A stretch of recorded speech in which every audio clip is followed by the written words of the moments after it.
Too much Spacer's Ale?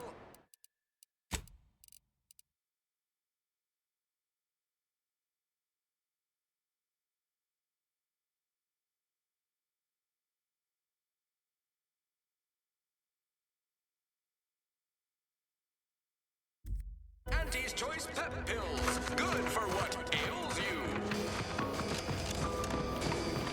Sometimes I get the feeling we're not welcome here. Like the Protectorate folks resent us liberating them. They know this. Whoever fixes this rift problem is definitely getting a hull-side suite with an Elysium view in head office now.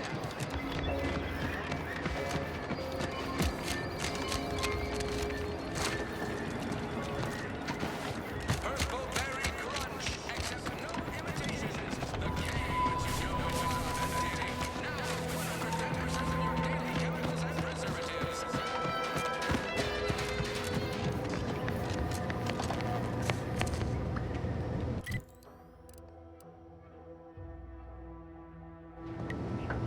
Back again? I hope the hunting has gone well.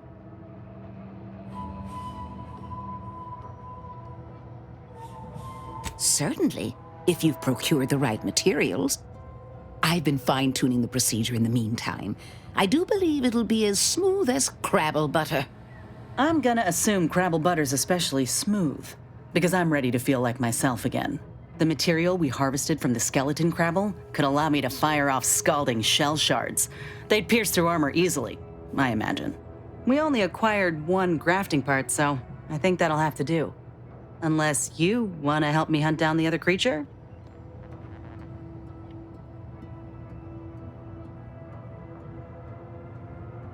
Then I will. And you know what? This makes me the first of Auntie's soldiers to graft with the skeleton's claw. I rather like the thought of being a pioneer. Oh, the skeleton Crabble will be a splendid match for you, Inez. Go on now. Get sorted while I get this machine up and running. Mind the Raptidon drool on the table. No need to be nervous. I promise.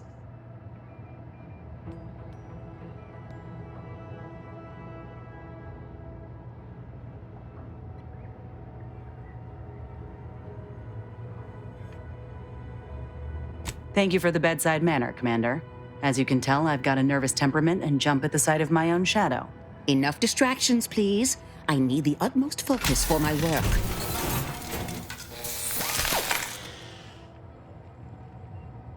This is beautiful work. My best yet. How does the limb feel, Inez? Any numbness? Pain? Yeah, both. Body's not accustomed to the presence of another limb. Feels like I've got an extra passenger in my nervous system. But it certainly beats feeling like I'm bleeding on the inside. Or fighting the urge to feast on raw human flesh. Like last time. Well, I'll certainly be having words with that surgeon, leaving you in a state like that. Now, you come back straight away if anything bothers you. Will do, Doc. I thank you. And you, Commander, without your help, I don't know what I might have done. Whatever you need going forward, I'm there. You got my word.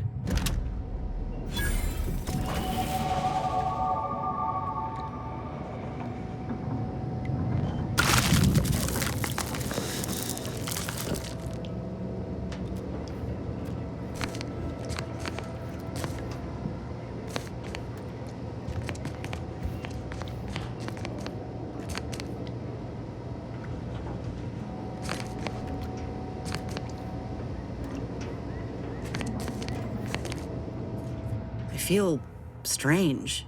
In a good way.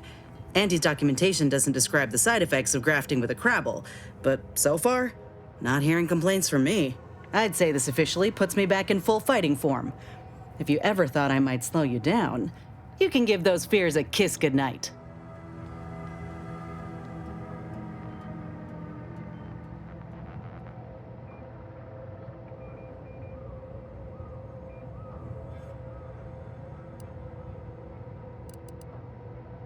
I appreciate that, Commander. I got a good feeling about this partnership of ours. Just want to reiterate that I'll make good on my end of the deal. I plan on proving my worth to you and to Auntie, no matter what it takes.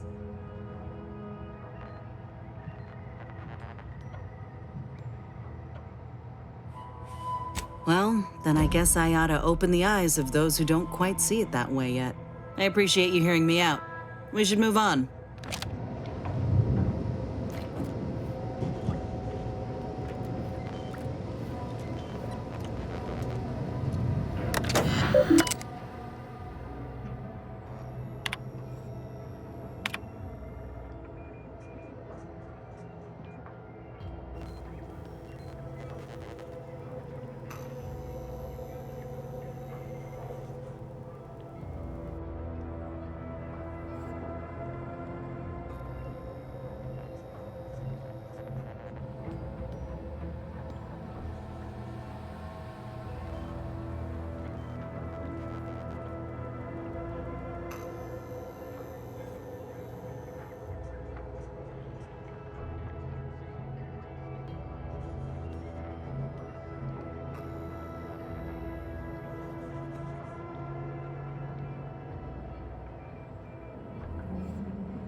in business.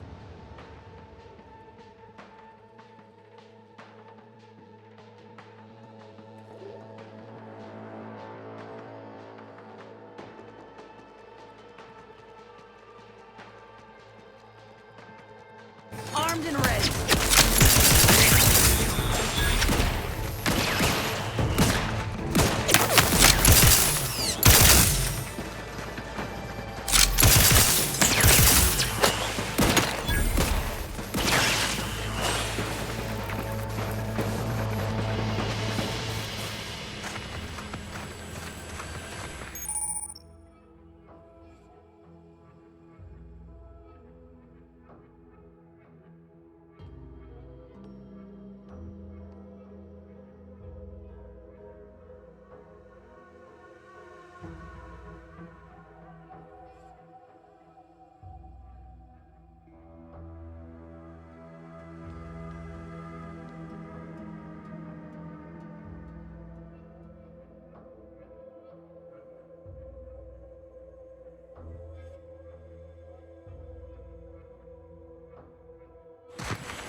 Oh, what's this?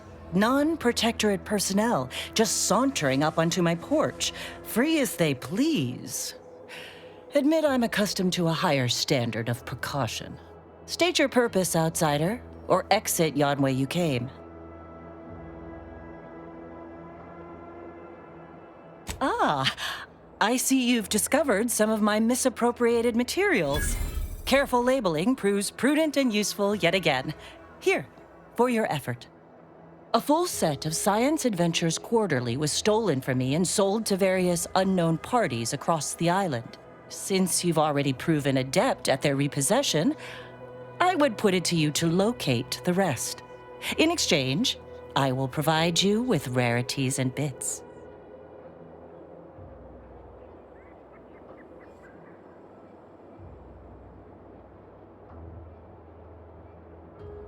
Ah, quite right. In fact, delightful. I am pleased you are on the case, as it were. So very Zane and Buddy. Return again when you have another 4 volumes, and I will trade them for more valuable oddities. Safety, amity, and ease be yours.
Look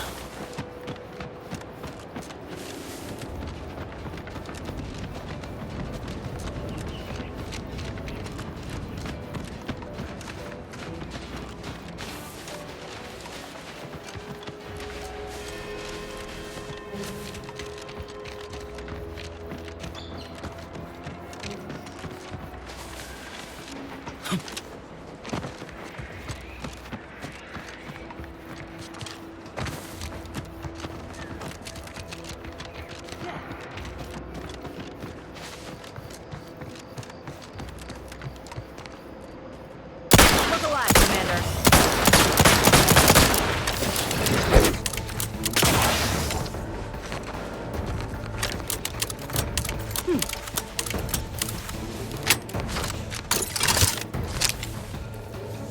Not seeing a shot.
We're closed.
Did you not hear me?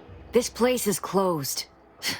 No learning today about how everything happens according to the obscure calculus of an indecipherable plan. Why are you asking? Who are you?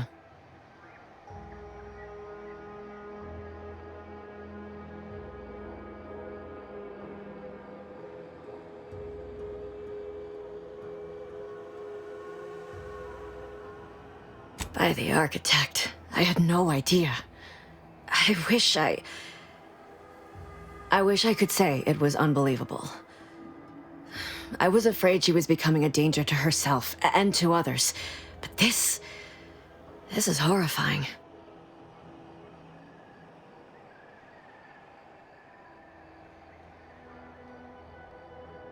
The anguish she always seemed to battle with, I fear it may have finally overwhelmed her, and could likely be what's driven her to her present course of action.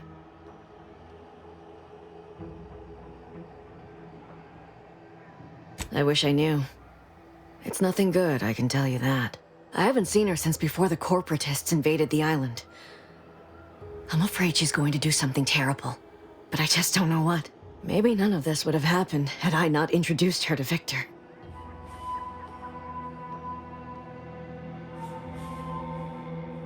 How did... You saw her terminal, didn't you? Victor's an Order archivist. We were all friends for a time. But then, shortly before the schism, they started talking to some others inside the Order. That's when things became tense. I started to become uneasy, scared, really. She kept getting angrier with the Order the more she worked with Victor and her other contacts. On top of everything else, it became just too much for me.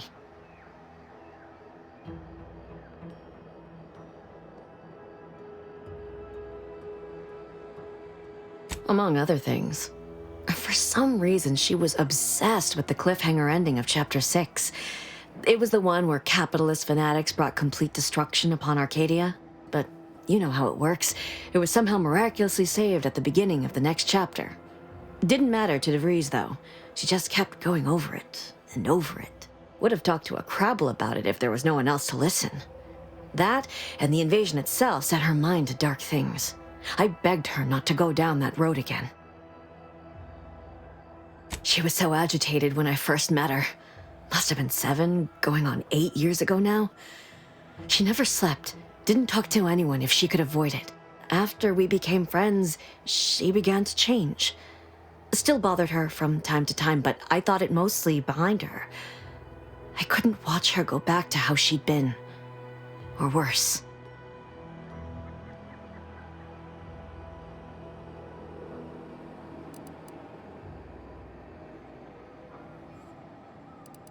We became friends when she saved me. I'd said something without thinking. Must have been distracted. We all know to watch every last word we say. For some reason, she interceded on my behalf with an arbiter, and she convinced him he didn't hear what he actually did. No one does that. Void, I didn't think anyone could.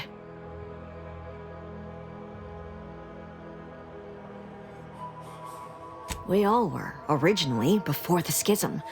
But she never gave it up, even when it became illegal to even mention their name. Which was surprising with how angry she seemed to be getting with them, even as she was deep into scheming with Victor and the others. She even continued to sign her messages, "See you in the equation." It's all so confusing.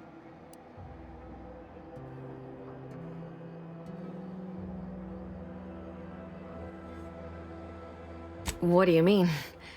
It was where she worked, one of the Protectorate's communications hubs.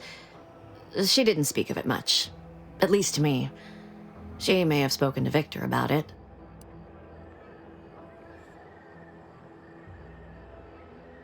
It's difficult to explain. She spoke about things in unfamiliar ways. I felt her words to be freeing, at first. But slowly, I began to feel unmoored, doubting everything I ever knew. She said learning the truth of things was worth it. But now I question whether her truth was just more of her penchant to sow chaos, no matter who may be caught in her schemes. Some days I wish I'd never listened to her at all.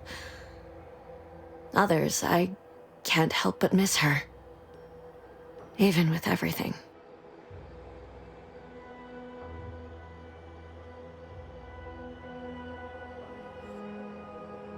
I did try to, once, after the corporatists invaded Paradise Island and took over Fairfield. They seemed to let anyone in there. Some boisterous fellow even tried to recruit me.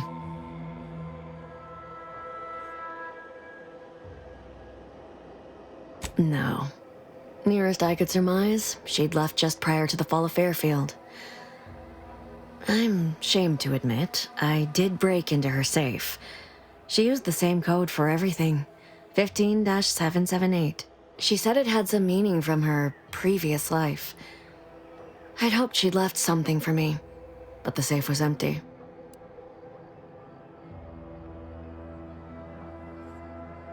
No. But it had to be someone's fault, right? The Protectorate couldn't possibly have failed to safeguard the colony. And they had to answer the accusations the Order leveled at them.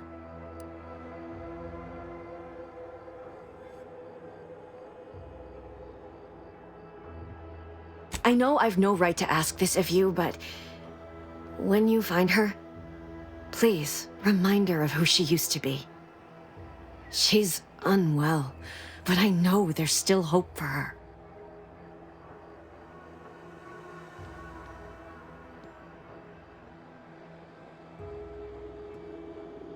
That's all I can ask.